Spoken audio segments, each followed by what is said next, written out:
a mouse, cause I'm an albatross.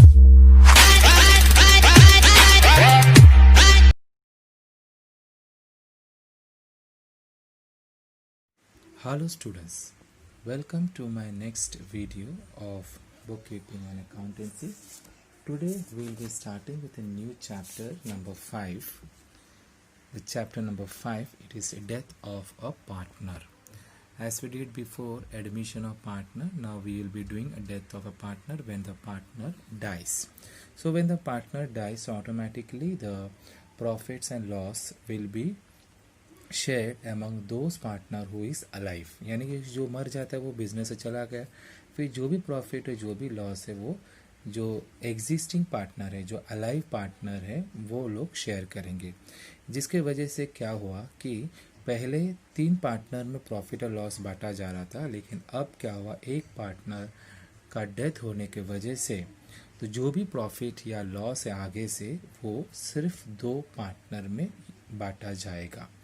इसके वजह से यहाँ पर एक का डेथ होने के वजह से बाकी 2 लोगों को प्रॉफिट में हिस्सा बढ़ जाता है, जिसे हम बोलते हैं बेनिफिट रेशियो. जैसा हम लोग in admission of partner we use to calculate sacrifice ratio. Now here in this we will be calculating the benefit ratio.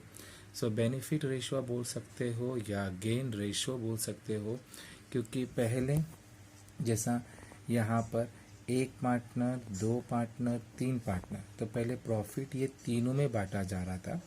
तो अब क्या हुआ, इसका डेथ हो गया है, तो अब सिर्फ 2 जन हैं, तो यानी कि प्रॉफिट और लॉस ये 2 लोगों में बांटा जाएगा. मतलब ये बंदे का हिस्सा भी इसको मिलेगा, इन दोनों को मिलेगा. इसलिए यहाँ पर प्रॉफिट शेयरिंग रेशियो बढ़ जाता है जो एग्जिस्टिंग पार्टनर है, इसलिए हमको नया रेशियो ढूंढना पड़ता है. That is called as benefit ratio. So benefit ratio equal to new ratio minus old ratio. New ratio minus old ratio. इसमें अकाउंट जो बनते हैं, अकाउंट जो बनेगा रिवैल्यूएशन अकाउंट जो हम बनाते थे, partners capital account as it is जैसा हम बनाते हैं. Then we prepare new balance sheet. अब न्यू बैलेंस शीट जैसा हम लोग बनाते हैं, वहाँ भी देखा होगा हम लोग जिस दिन पार्टनर को एडमिट किया जाता है, the date on which the partner is admitted, on that date only the balance sheet is prepared. Even here also when the person dies, on that date only the new balance sheet will be prepared. So the question number 1, that is page number 202, Rajesh, Rakesh and Mahesh were equal partners on 31st March 2019. Their balance sheet was as follows. 31st March 2019, land building, furniture, debtor, stock, cash. हम लोग cash account यहाँ बनाएंगे नहीं, as यहाँ पर कोई cash का कोई इन्फॉर्मेशन नहीं है एंड एडजस्टमेंट नहीं है, रिलेटेड टू कैश कोई एडजस्टमेंट नहीं है. कैपिटल अकाउंट राजेश, राकेश, महेश का बैलेंस दिया है. Sundry creditors, bills payable, bank loan is given to you. Mister Rajesh died on 30th June 2019. तो राजेश डाई हुआ, डेथ हो गया उसका 30th June 2019. तो यानी अपना बैलेंस शीट जो बनेगा वो 30th June 2019 के लिए बनेगा. उसके बाद है furniture was to be adjusted in its market price of ₹3,40,000. So tick mark करो furniture. Land and building was to be depreciated by 10%. Tick mark land and building.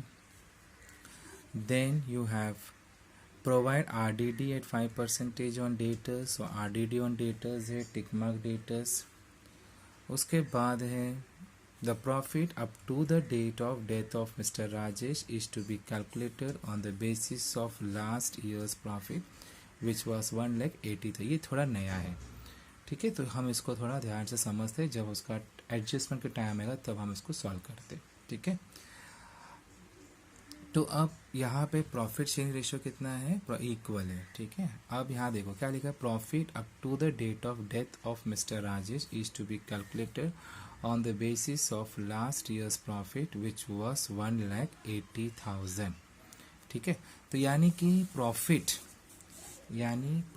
जो है, profit of last year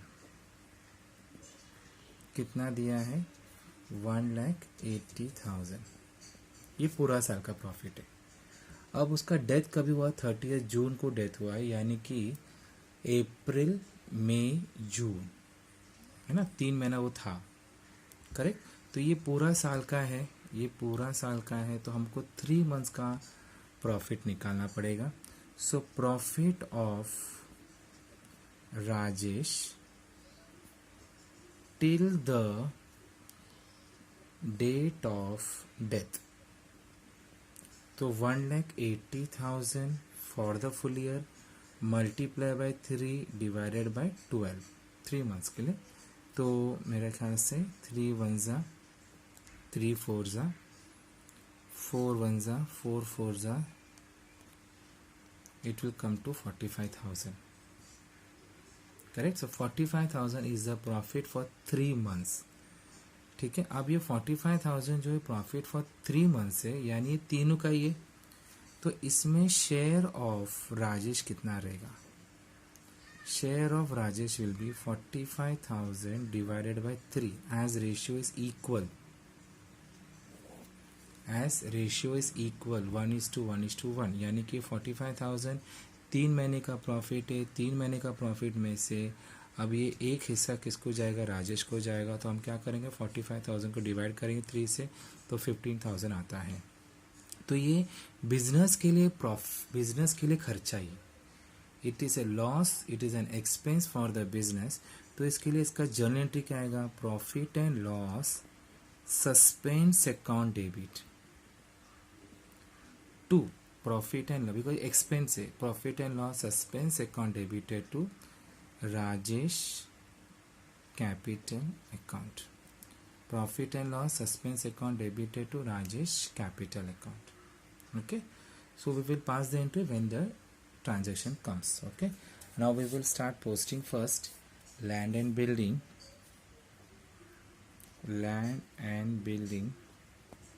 which is 4 lakh rupees, inner column. Furniture 3 lakh rupees, inner column. Debtors 3 lakh in the inner column. Stock 1 lakh rupees in the outer column as there is no adjustment. Cash 1 lakh rupees, no adjustment, right in the outer column. Capital account, so capital account of Rajesh, Rakesh. So first one is Rajesh, है ना, first one is Rajesh, second one is Rakesh, Rajesh, Rakesh. So opening balance of capital account will be on credit side. Buy balance brought down 5 lakh rupees,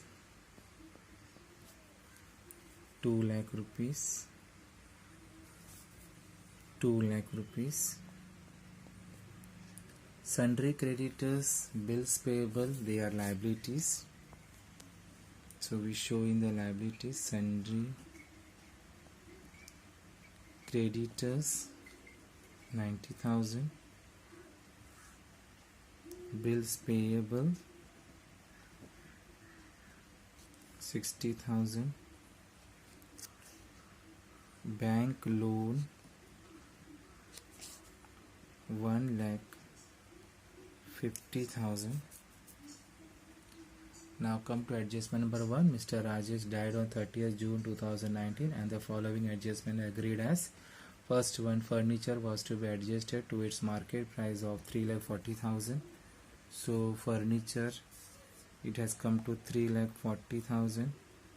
पहले था 3 लाख, अभी 3,40,000 हुआ है, तो इसको हम बोलेंगे एप्रिसिएशन, बढ़ गया है 40,000. इसका सेकेंड इफेक्ट रिवैल्यूएशन के क्रेडिट साइड में, क्योंकि ये फ़ायदा हुआ है, बिकॉज एसेट का वैल्यू बढ़ना मतलब फ़ायदा हुआ है 40,000. Land and building was to be depreciated by 10%. depreciation by 10%. So 4 lakh का 10%, 40,000. So we'll give it 3,60,000. So depreciation इसका सेकेंड इफेक्ट आएगा रिवैल्यूएशन के डेबिट साइड में. To land and building depreciation हुआ है which is 40,000. Provide RDD at 5% on debtors less RDD 5% on debtors. So 3 lakh का 5% it comes to 15,000. So minus करो 3 lakh का 5%, 15,000. 3 lakh minus 15,000 you will get 2,85,000. इसका second effect RDD का second effect revaluation के debit side में to RDD account 15,000.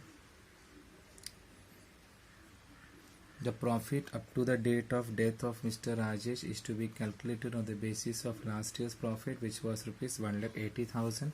तो हम लोगों ने देखा कि लास्ट ईयर का प्रॉफिट 1,80,000 है. तो हमें ढूंढना पड़ेगा profit of Rajesh till the date of death, या प्रॉफिट ऑफ द राजेश नहीं आएगा, ये क्या आएगा प्रॉफिट ऑफ द फर्म, पूरा तीनों का ना, profit of the firm till the date of death. तो 1,80,000 into 3/12 you will be getting 45,000.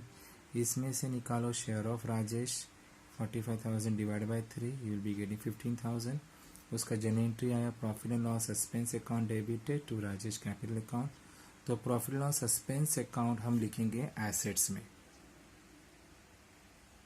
Profit and loss suspense account हम लिखेंगे एसेट्स में लिखेंगे which is 15,000.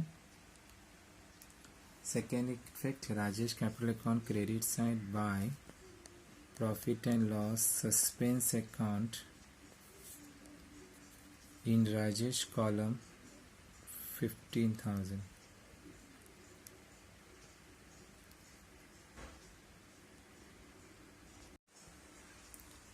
So now we'll total the revaluation account. So the debit total 40 plus 15 is 55,000, 40,000. So debit side 55,000 is a heavier amount, write on both the side 55,000 minus करो 40,000, difference आएगा 15,000. This will go to all three partners by partners capital account, underline it, Rajesh, Rakesh, Mahesh. 15,000 तीनों बांट दो, 5,000, 5,000, 5,000 तीनों में बढ़ गया. Second effect partners capital account के डेबिट साइड में टू रियलाइजेशन अकाउंट ब्रैकेट में लिखो लॉस 5,000, 5,000, 5,000. ठीक है, अभी हम क्लोज करते हैं.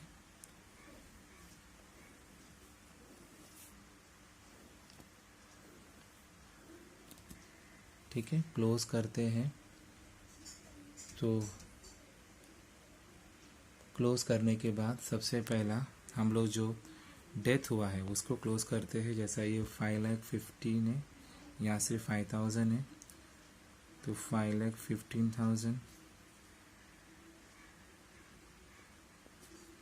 5,15,000 इसमें से माइनस करो. तो जो माइनस कर फिर 5,15,000 में से 5,000 जो माइनस किया तो कितना आएगा 5,10,000 आएगा. ये उसका नॉमिनी को जाएगा. This will go to his nominee. तो टू उसको हम बोलेंगे नॉमिनी अकाउंट या बोलेंगे एग्जीक्यूटर्स लोन अकाउंट बोलेंगे. इसको बोलेंगे एग्जीक्यूटर्स लोन. तो जो डिफरेंस जो है it will go to executor's loan account. So executor's loan account will be shown in the liability side. Execute because ये लोन है अपने लिए, जो एक कंटिन्यूइंग पार्टनर है उनके लिए लोन हो गया बिकॉज उनको इतना पैसा उसके नॉमिनी को देना है, तो it is a kind of a loan 5,10,000. Now we close rest partners 2 lakh rupees, 2 lakh rupees, 2 lakh rupees, 2 lakh rupees. 2 lakh minus 5,000, you will be getting 1,95,000. So this will go to the liability side to balance carried on. This will go to the liability side under the head capital. So we write here capital, we write here Rakesh and Mahesh. So Rakesh is 1,95,000, 1,95,000. You add up this 3,90,000. So now total the assets and liabilities. It will get tallied. Still looking at me.